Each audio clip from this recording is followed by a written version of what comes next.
Occasionally, there are topics that have been written about at such length that it helps to clear the air or to establish a vantage point from which to consider the subject anew. My aim, therefore, is to take a fresh look to Palestine and Israel conflict, especially in the recent acts in Gaza, and help my viewers to create an own opinion. Britain controlled all of mandatory Palestine, and whereas the Palestinian Arab community was then almost totally resident in Palestine, during the Intifada, the community was geographically divided and dispersed, with major segments living in Jordan, Israel. Successive Israeli national unity governments have sought to deal with the Intifada in a number of different ways, ranging from military repression to the offer of elections of Palestinians living on the occupied West Bank and Gaza Strip. Palestinians thoroughly disliked the occupation of their land by what was from their perspective a foreign force. Palestinian Arabs openly feared that continued Jewish settlements would eventually push them from what they considered to be their homeland.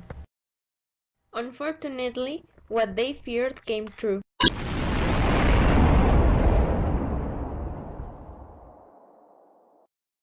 El conflicto que se está viviendo en Israel entre palestinos e israelíes tiene sus antecedentes desde la mismísima Babilonia, es decir, cuando Dios o Yahvé define al pueblo de Israel como el pueblo elegido para ocupar dicho territorio, desde ahí comienza en verdad el problema, ya que ahí había asentamientos de los que le podemos llamar protoárabes. Eso ha ido evolucionando, llegan los romanos, llegan las huestes árabes de Salamino, llega después el Imperio Británico y después la posterior independencia del pueblo de Israel a mediados del siglo XX. Toda esa situación, lo que se vino dando es precisamente quién tiene la razón, es decir, si la parte que explica la posesión a partir de la posición bíblica, como lo dice Israel, o bien a partir de la posición étnica de los que ya vivíamos ahí, que dicen los palestinos.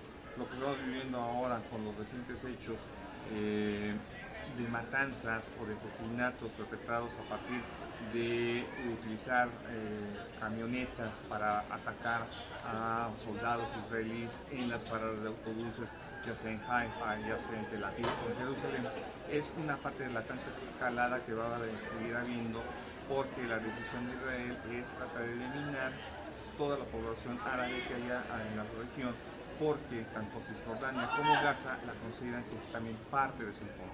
Y más aún en el caso de Jerusalén, está importada en uno de los vértices precisamente de lo que es la parte de Cisjordania. Y hay que recordar que precisamente también ahí, esa ciudad es la ciudad clave, es decir, esa ciudad se la dividen tanto judíos, se la dividen palestinos, en este sentido árabes, católicos y también ortodoxos. Es decir, la ciudad está configurada a partir de 4 visiones religiosas, no necesariamente vamos a llamarle políticas, sino a partir de una configuración religiosa, que es lo que hace que ello funcione para la función ideológica del por qué yo tengo que poseerla, yo católico, yo protestante, yo árabe o yo judío. Y es un tenor que va a seguir evolucionando hasta el conflicto prácticamente de la humanidad. On July 7, Hamas claimed responsibility for firing rockets from the first time in 20 months, after a series of Israeli airstrikes in which several members of its armed wing were killed. Since then, there have been thousands of airstrikes and thousands of rockets have been fired, causing thousands of Palestinian deaths, including civilians, as well as thousands of homes. Important high-rises and buildings were destroyed. Hundreds of Palestinians were killed, to the point of exceeding the 212 conflict. It's so difficult an accordance among Palestinians and Israelis that, that leads in a lasting peace in the region, especially because no one is capable to abandon their interests. It's very difficult to imagine the reality that Gaza is living because we are not there, and for all this historic fight that has existed between both sides. Several long-term ceasefires have been proposed, but any one of those have been reached. The most unfortunate event in Gaza is the destruction that happened in both sides, in the Palestinian and Israel areas. The sad part is that the international society has sometimes intervened for humanitarian reasons, but not really takes action for them, as most of the Middle East conflicts. An interesting part to search is the United States' position, in which it supports the Jewish country. It continues providing military, financial, and diplomatic support for Israel in a large scale, even though the Israeli occupation forces have committed violations of international law and rights.